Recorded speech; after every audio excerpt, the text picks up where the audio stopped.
Hello everyone. Today we will deal with poem second, Fire and Ice, written by Robert Frost. As I told about Robert Frost earlier also that he was the nature poet and he has written many poems regarding nature.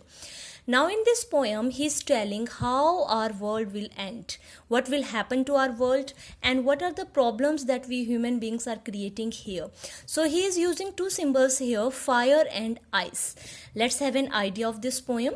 So in this poem, the poet expresses the profound idea that the world would end in either of the two ways, either by fire or by ice.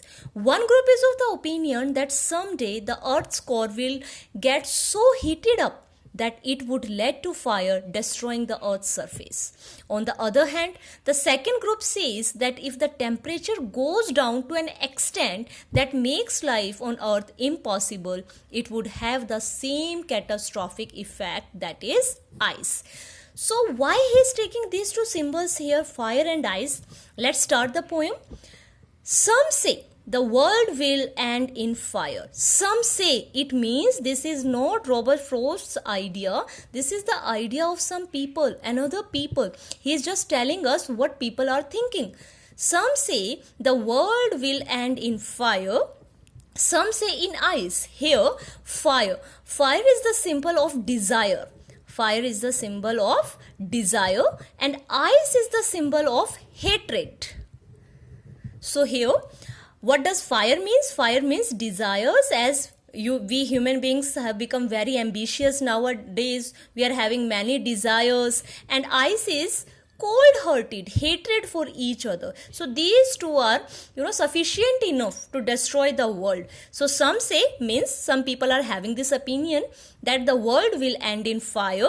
Some say in ice. So some people are saying that the desire of people will increase that much that they will, start taking revenge with each other. They start killing each other. So this desire could be the reason of destroying the world.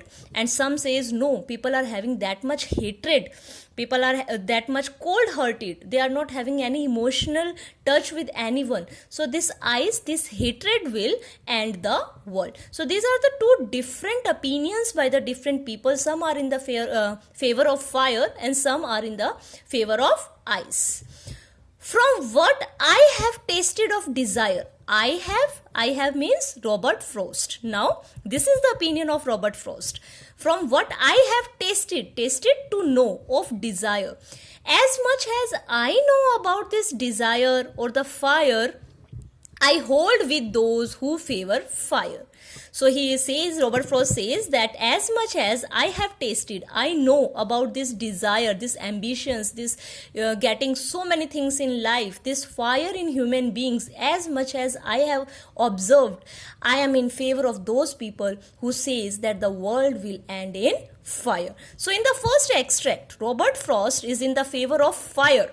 So as I discussed that two opinions are there. Some people are in the favor that the world will end in fire as human beings are becoming more ambitious, and some are saying that because of this hatred the world will end. So in these two lines we get to know that Robert Frost is in the favor of the idea that the world will end in fire. But if it had to be perish twice, perish means destroy, die. What does perish means? Die or destroy.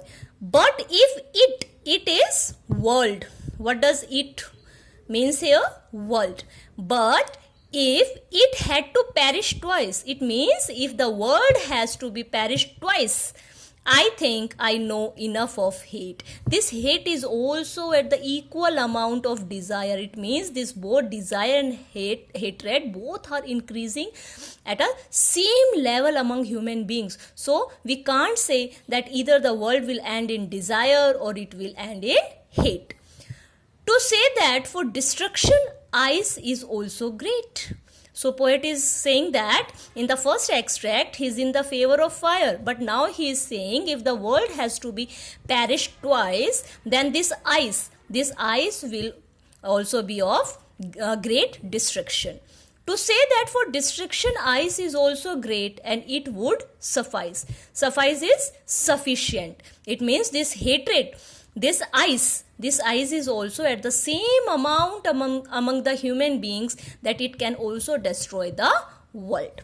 So here in both the extract, the poet is in the sport of both the ideas that this can be perished, world can be perished either by fire or by ice. Again I am repeating, fire is the symbol of desire and ice is the symbol of hatred. So he is just explaining the mindset of the human beings in present time.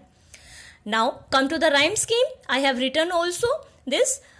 First is fire, A, desire, A, again fire, A, twice B, here ice is also B, then ice again B, then suffice again B, hate C, great C. So what will be the rhyme scheme? Rhyme scheme will be A, B,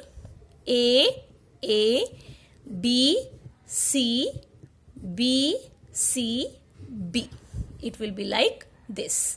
So this will be the rhyme scheme of this poem, and this is also a very short and terse poem. Just go through it in detail and read more about Robert Frost, and poetic devices and all that I have already provided in your study materials. In next video lecture we will discuss about the literary devices or the poetic devices of this poem.